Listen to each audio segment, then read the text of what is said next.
आज मैं तुम्हें एक चैलेंज दे रहा हूँ। अगर इस वीडियो को देखने के बाद तुम्हारे दिल में तुम्हारी माँ और तुम्हारे पढ़ाई के लिए रेस्पेक्ट नहीं जागी ना, तो तुम इस चैनल इंद्रेश आर्या चैनल को अलविदा बोल के हमेशा के लिए जा सकते हो। क्योंकि इस चैनल के सब्सक्राइबर काउंट मेरे लिए इतने वैल्यूएबल नहीं है जितना तुम्हारे लिए तुम्हारी माँ और तुम्हारी पढ़ाई है।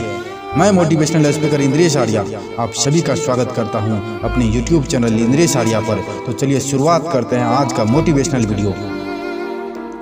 मैं पढ़ रहा हूं ना माँ, अभी मुझे डिस्टर्ब मत, तू आके देख ले। ये जवाब था एक होनहार बेटे का जब उसकी माँ ने उसको अपना चश्मा ढूंढने के लिए बोला और बेटा इतने से छोटे से काम से बचने के चक्कर में माँ के सामने पढ़ाई का दिखावा कर रहा था। कितनी शर्म की बात है यार। तुम्हारी माँ सर्दी गर्मी बरसात हर मौसम में बड़ी ईमानदारी से तुम्हारा सेवा करते आ रही है। पता नहीं तुम उसके सपनों वाला अधिकारी कभी बनोगे या शायद नहीं बन पाओगे, लेकिन तुम्हारी सेवा के प्रति तुम्हारी माँ के कामकाज को देख के लगता है कि जैसे तुम आज की तारीख में तुम्हारे घर के एक बहुत बड़े अधिकारी हो। तुम्हें पलट के ये जवाब देने में सिर्फ 3 सेकंड लगता है कि माँ मैं पढ़ रहा हूँ। बेटा इस लाइन को ना थोड़ा सा करेक्ट कर लो। हिम्मत है तो जैसा तुम पीठ पीछे कर रहे हो वैसा बताओ। बोलो कि माँ तुझे एक चीज बताऊं, मैं तेरे सपने वाला अधिकारी कभी नहीं बन पाऊंगा क्योंकि मैं पढ़ाई नहीं बल्कि पढ़ाई का ढोंग कर रहा हूँ। और पता है तुम्हारी माँ का अगले दिन से क्या रिएक्शन होगा? सोचा कभी? कुछ रिएक्शन नहीं होगा। वो अगले दिन फिर 4 बजे उठेगी और उठते ही सबसे पहले तुम्हारे रूम में तुम्हारा कूलर बंद करने आएगी कि कहीं मेरे लाडले अधिकारी को जुकाम ना हो जाए। शर्म की बात है, तुम्हारे स्कूल टेस्ट तो साल में 10 बार होते होंगे, लेकिन तुम्हारी माँ का इम्तिहान तो रोज होता है। जब उसे छोटे छोटे कामों के लिए जवाब सुनने को मिलता है कि माँ मैं पढ़ रहा हूँ, अरे बोल दे कि ढोंग कर रहा है। माँ मैं पढ़ रहा हूँ, अरे बोल दे कि देख रहा हूँ किस किस ने मेरा स्टेटस देखा। माँ मैं पढ़ रहा हूँ, अरे बोल दो अधिकारी साहब कि तुम किताब को सामने रख के मधुर सपनों में खोए हुए हो।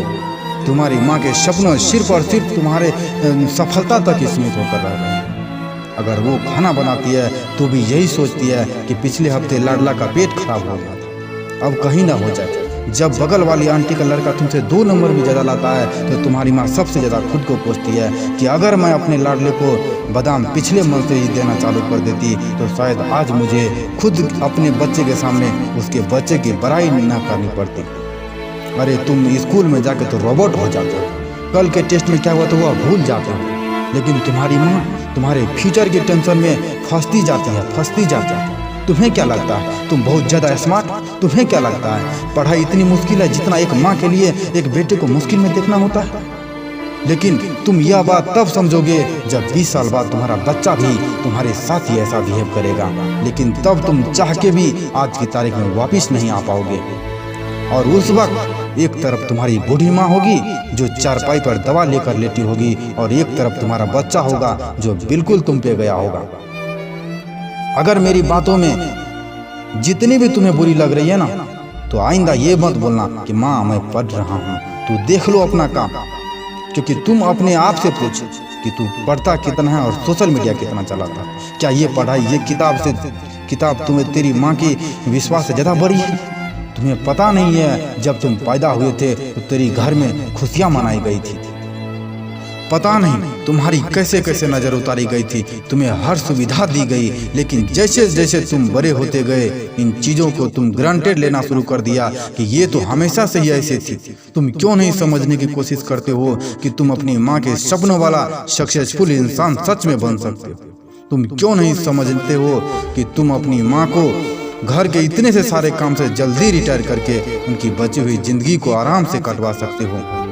याद रखना मेरे दोस्त, वो अपने लाडले से प्यार करती है, वो नौकर नहीं है तुम्हारी। अगर वो जिम्मेदारी ले रही है तो तुम भी कुछ बड़ा करने का जिम्मेदारी लो। अरे कम से कम इतना तो कर सकते हो कि झूठ बोलकर धोखा मत दो।